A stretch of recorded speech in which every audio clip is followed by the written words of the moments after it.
दोस्तों, माघ का जो महीना होता है ना, ये भगवान विष्णु की कृपा पाने के लिए सबसे उचित होता है।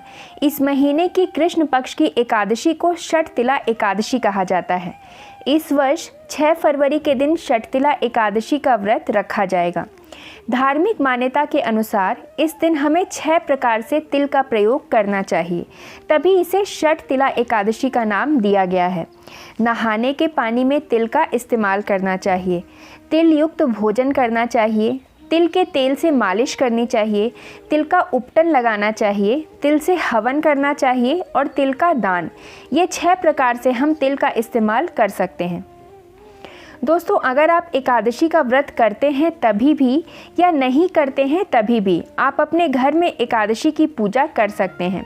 आप विष्णु भगवान की पूजा कर सकते हैं या फिर इस दिन लड्डू गोपाल की पूजा भी की जा सकती है। मैं यहाँ आपको लड्डू गोपाल की पूजा विधि बता रही हूँ। सबसे पहले तो आपको अपने पूजा के स्थान को अच्छी तरह से साफ़ कर लेना है।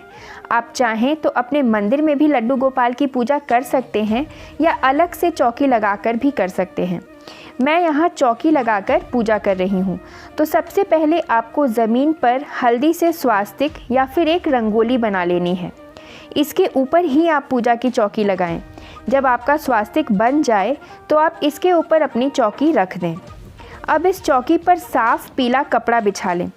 दोस्तों, भगवान विष्णु की पूजा में पीले कपड़े का विशेष महत्व होता है, इसलिए एकादशी की पूजा में हो सके तो आप चौकी पर पीला कपड़ा ही बिछाएं।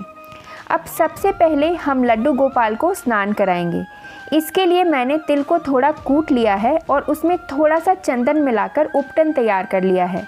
स्नान कराने से पहले हम लड्डू गोपाल को ये उपटन लगाएंगे, फिर उन्हें जल से स्नान कराएंगे।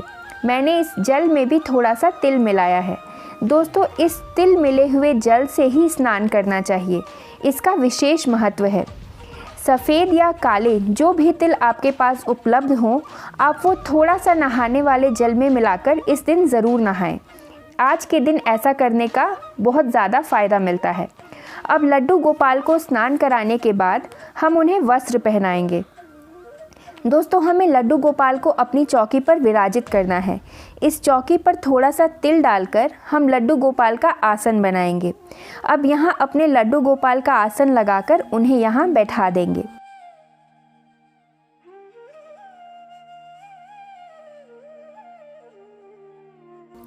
लड्डू गोपाल का श्रृंगार हम अच्छे से कर लेंगे। उन्हें माला पहना देंगे, मुकुट पहना देंगे। अब हमें एक कलश लेना है। सबसे पहले इसमें थोड़ा सा गंगा जल डालेंगे। अब शुद्ध जल डालकर इस कलश को पूरा भर लेंगे। कलश में भी हम थोड़ा सफ़ेद तिल डालेंगे। इसमें थोड़ा सा चंदन भी डाल देंगे। दोस्तों, एकादशी की पूजा में चावल का इस्तेमाल नहीं करना होता। बाकी किसी भी पूजा में आप कलश के जल में अक्षत डालते हैं, लेकिन इस पूजा में हम तिल डालेंगे क्योंकि आज के दिन पूजा में तिल के इस्तेमाल से विशेष लाभ मिलता है। इस कलश पर भी हम रोली और चंदन की मदद से एक स्वास्तिक बना लेंगे। अब इस कलश को लड्डू गोपाल के पास में रख देंगे। इस कलश को एक प्लेट से ढक देंगे और उसके ऊपर हम एक दीप प्रज्वलित कर देंगे। अब हम लड्डू गोपाल को तिलक करेंगे। जो दिया हमने जलाया है उसे भी हम तिलक करेंगे। लड्डू गोपाल को हम वस्त्र अर्पित करेंगे। पीले वस्त्र अगर आपके पास हैं तो आप पीले वस्त्र ही अर्पित करें। अगर नहीं हैं तो आप लाल वस्त्र भी अर्पित कर सकते हैं या फिर कलावा भी चढ़ा सकते हैं। लड्डू गोपाल को वस्त्र रूपी कलावा भी चढ़ाया जाता है। कलश पे भी हम कलावा चढ़ा देंगे। इस पूजा में पीले रंग का विशेष महत्व है, तो आप जितने हो सकें भगवान को पीले फूल चढ़ाइए। मैंने कुछ लाल पुष्प लिए हैं, लेकिन अगर हो सके तो आप ज़्यादा से ज़्यादा पीले फूलों का इस्तेमाल करें। कलश पे भी हम पुष्प चढ़ाएंगे। लड्डू गोपाल को तुलसी दल अर्पित करेंगे। तुलसी दल के बिना इनकी पूजा अधूरी मानी जाती है। लड्डू गोपाल को कोई भी भोग तुलसी दल के बिना नहीं चढ़ाया जाता है।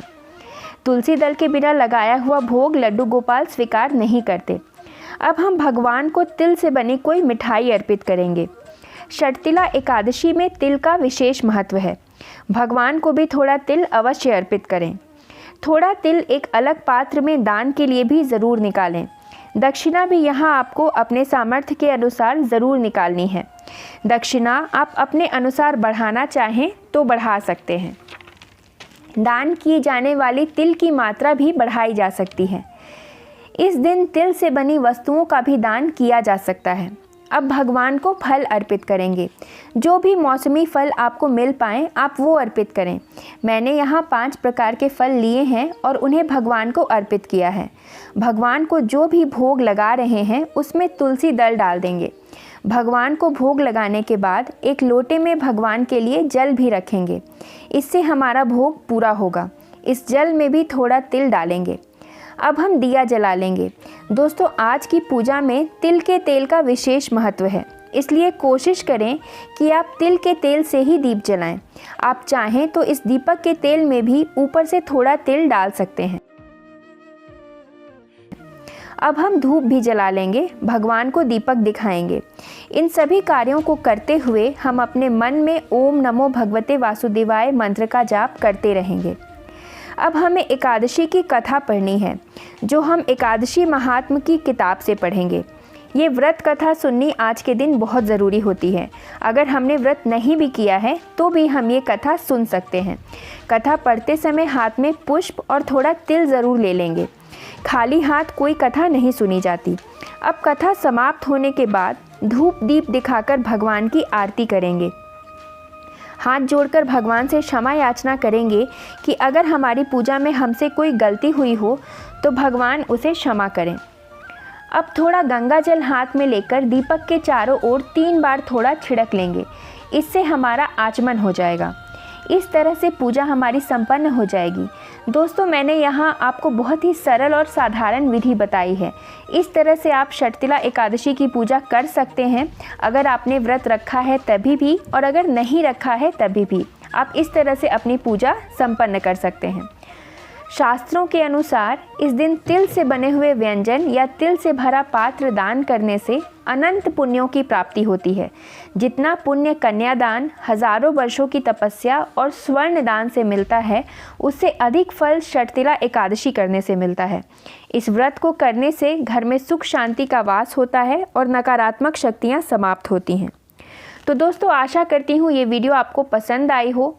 अगर ऐसा है तो एक लाइक ज़रूर करें और ऐसे ही अन्य वीडियोज़ के लिए हमारे चैनल पे बने रहें। धन्यवाद।